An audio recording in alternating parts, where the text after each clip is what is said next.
Hello everyone, it's Kari with another fun project with Miss Ink stamps. Today I'm using this Jungle Ruins background stamp. It is awesome for building scenes, and I have actually cut out two of them, or stamped out two of them, because I'm going to use one to cut out some of these elements and pop them up onto our background.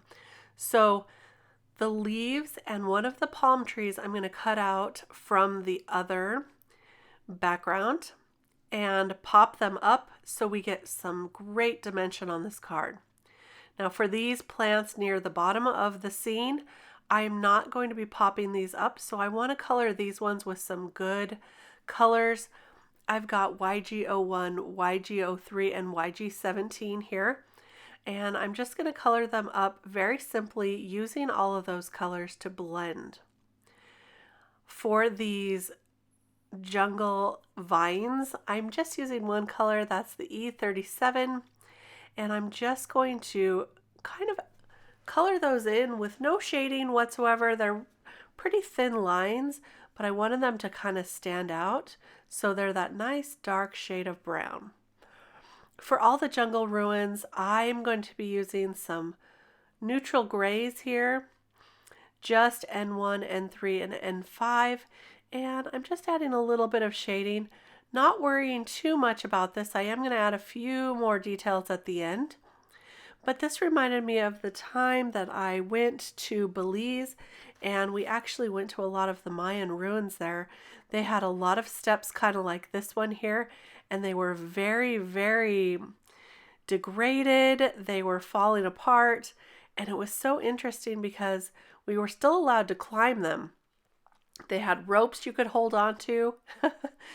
And anyway, we had a great time. I went with my family, my sisters, and my dad, and we were able to climb some of those and look at some of the ruins and study some of those interesting signs that there were there. So this kind of reminded me of that, which is why I wanted to color them up in grays.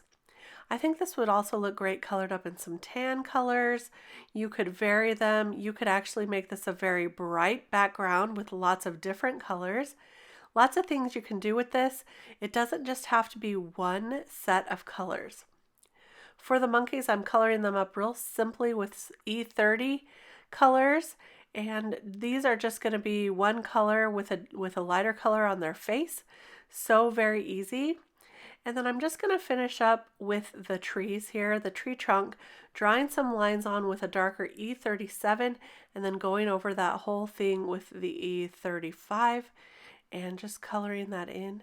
So we have our background ready, but I wanted to have kind of a sunset look on the background.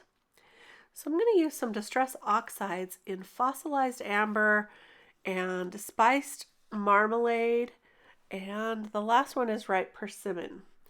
These I'm just going to blend on with a blending brush. I'm going to go back and forth between the colors so that I get a really nice blend. And you're not going to see most of this because it's just going to peek out from the background. So I'm not too worried about getting the perfect blend, just making it look pretty good. You can see I go back with the colors over again until I get the look that I want. Really pretty sunset. You could also add some pinks in here if you wanted. You could make more of a blue sky if you wanted.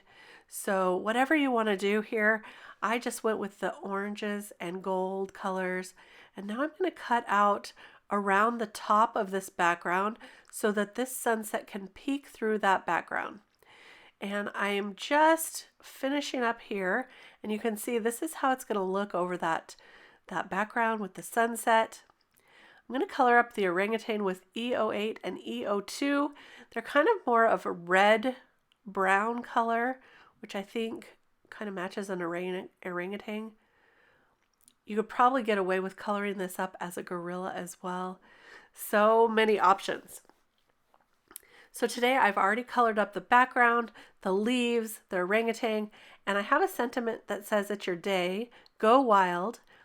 I'm going to put it on an orange background here. I colored that up with Persimmon Distress Oxide to match our background. And so that's going to be our sentiment here. So let's just put this card together. I'm going to glue that background right onto the sunset panel here. Just gluing that straight down with some liquid adhesive. And then I'm going to pop up the leaves right on top using some foam tape. So I'll pull off the backings there and just add that to the top. It's going to give it some really interesting, great dimension. I'll also do the same thing with that palm tree on the left. And then I'm going to pop up the sentiment and the orangutan. So we're going to get some really great dimension on this card, lots of great colors. I'm kind of deciding which angle I want to place him on, and I decided that one was going to work the best. And now I'll just glue this to a top folding card base. You can see I have a little extra on the edge there on the right side. I went ahead and cut that off. And now I'm just going to add some dots to the background of this portion right here. That's going to make it look more like a stone, I think. So adding that N3 and then blending it all out with the N1 to make it a little bit softer, but still kind of interesting. Now you could also color up in between those spots where it's kind of white still. You could color that in with some oranges and yellows to match the background, or you could cut them out with an X-Acto knife. I decided there was a lot going on in this card, so it really didn't bother me to leave that portion. And here is our card. Look at all that dimension with the leaves and the palm tree, the sentiment and the orangutan. I think this is a really fun set. I'll link all the products below so you can go take a look if you're interested. Thanks for stopping by. I hope you enjoyed this video. Please give me a thumbs up if you did, and I'll be back real soon with much more card making inspiration. See you then. Bye-bye.